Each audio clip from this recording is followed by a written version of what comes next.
So our first question today is, what is heartfulness meditation? Well, the term came on its own kind of when we were discussing on mindfulness and awareness. This is all about feelings. Our entire life is led by feelings and inspirations. And that is the role of the heart.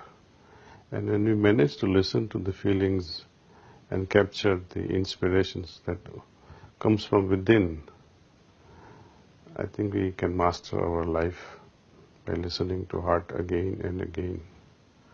And the whole exercise of fine-tuning the heart with the mind is through this meditation on the heart.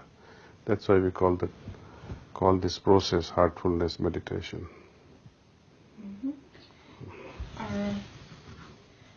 Heartfulness meditation, what is the goal of it in the end? Where does it lead to?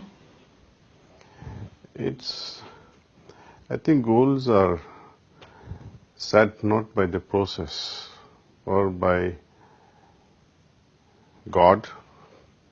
The goals are set by individuals. It's up to us what we set, what we want to achieve through whatever we do. It's not just for spirituality that we have to set the goals. Even in the material world, even when you play football, what are your goals? How do you achieve them? See, when you become doctor, what are your goals? You can be so many kinds of specialty. Similarly, approaching or treading on the divine path, it's up to each one of us. You want peace of mind? You set your goal that you want to be peace, you want to feel peace all the time. That's your goal.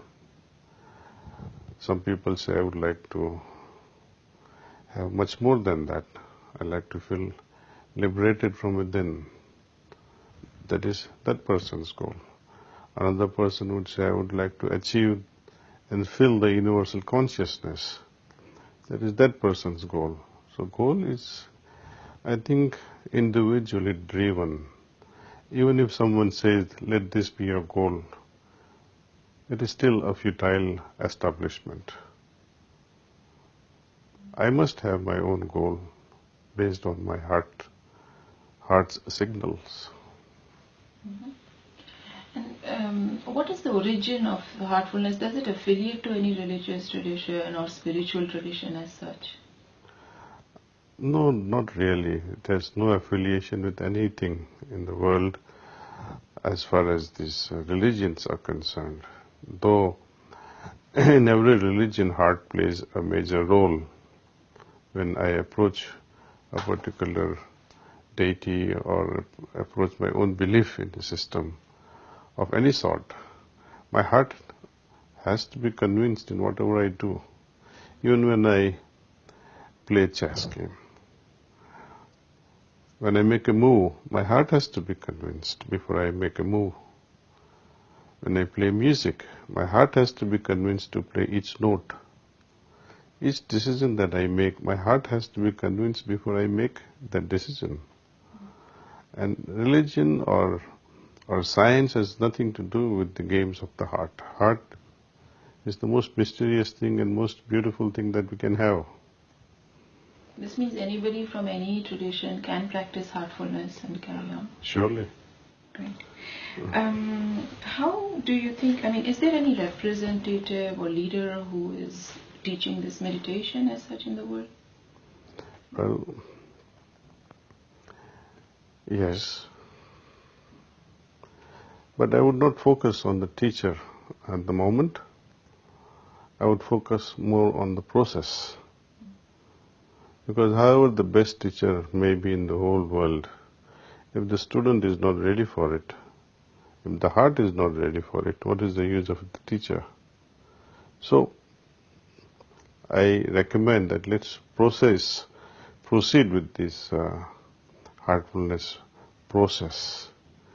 And then if it appeals to your heart, if you like it, if it changes your lifestyle, if it brings you a lot of benefits, if it makes you feel good, then try to invent who is the person behind it.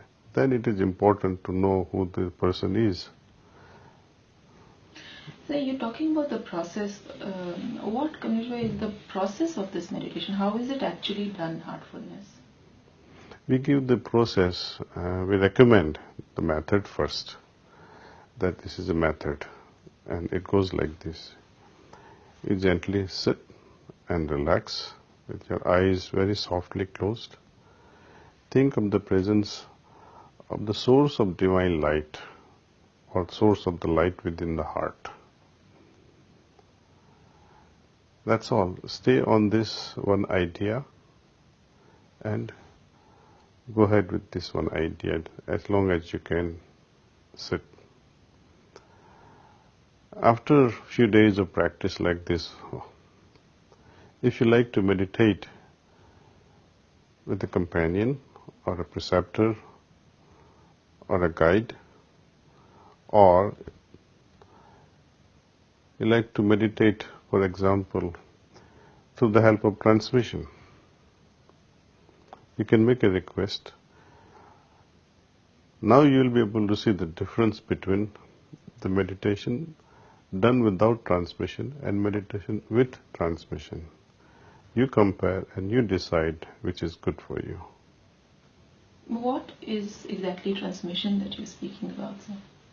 Transmission is a loosely translated word from the word in Sanskrit we call pranahuti. Pranahuti is nothing but an essence of our prana, pranasya, pranaha, which is utilized by a yogi. This force is transmitted. I use the word force, but it has really no force in it. There is no other better word to describe this. That's why I use the word force, but it's a forceless thing. It has to be experienced, and somehow it touches our hearts, almost like a sunlight touching our skin and makes you feel warm. Like that, pranahuti touching our heart really makes you feel very special inside. I would rather not fit the words to you, lest the experience that you may enjoy be tainted by my own ideas. Let it be your experience, whatever you feel. That is your experience. And that has to be our goal. Why should I borrow someone else's experience? So how long do you think one needs to practice heartfulness to start feeling the effects of it? What could be the possible effects that one could have? I think results can be the quickest is the same time you sit. The very moment you close your eyes, you feel the result instantly.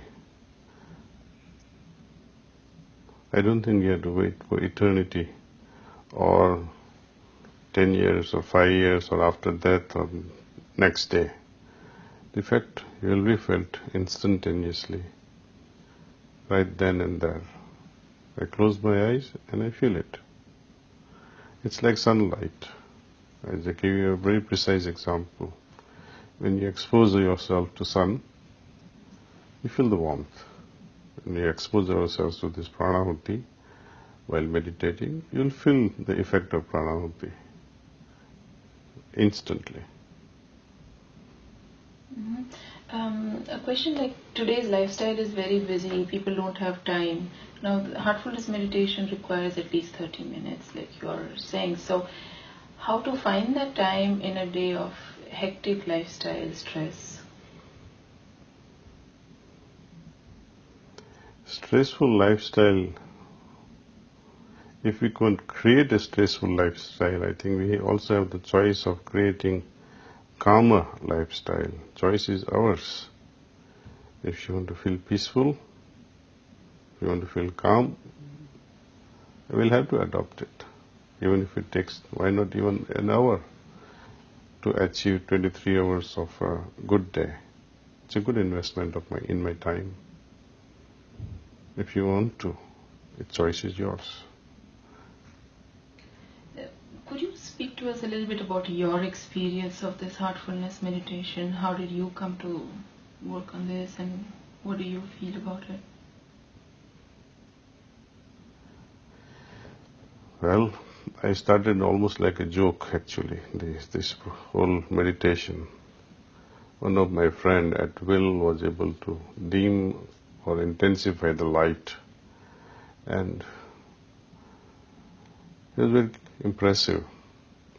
I had inclination in meditations. I used to do on my own without any goal, without any particular process, but I was influenced by one Swamiji, Swami Vivekananda. So I would sit like him and devote my time silently in brooding over rather than meditation, and I misunderstood that whole process as meditation. My friend used to observe my lifestyle, so he said, why don't you come and meditate through this method? I said, okay, why not? He used a very poor word. He said, let's go meet this chick, she'll put you in trance. Well, anyway, so I went, had a meditation with that person. She was one elderly lady who initiated me into this system. And on the very first go, I was very moved. The very first experience blew me apart, rather. It was the most wonderful thing I ever felt. So how can people actually start this practice? Well, you must have seen on our website, heartfulness.org, process is given there, how to meditate. You can meditate in the comfortable corners of your house. And if you want to try this meditation with transmission, send your request via email. Someone will get back to you and say, okay, sit at such and such a time at your place. Or if there is a person who meditates in your town, we'll give you the physical address, at the same time phone number, so that you can meet each other and meditate. It's a very simple process. And are there any group events? How many people in France follow this? Is there a community following this in the world and in France? Well, this heartfulness meditation has been going on in France since late 60s, I would say. And the number keeps growing every year. Currently, we may be close to 4,000 to 5,000 members in France. And they're all family members leading a happy family life, growing children, which is a rare thing in Europe these days. They are not extremist. In the sense, they don't go into material world so much that your spiritual world suffers, and they don't want to go into spiritual world so much that your material existence suffers. The family life advocated with this heartfulness meditation is a balanced existence that we try to seek. Balance within, balance in my surroundings, balance in my society. And we kind of breathe peace in and we exhale peace out.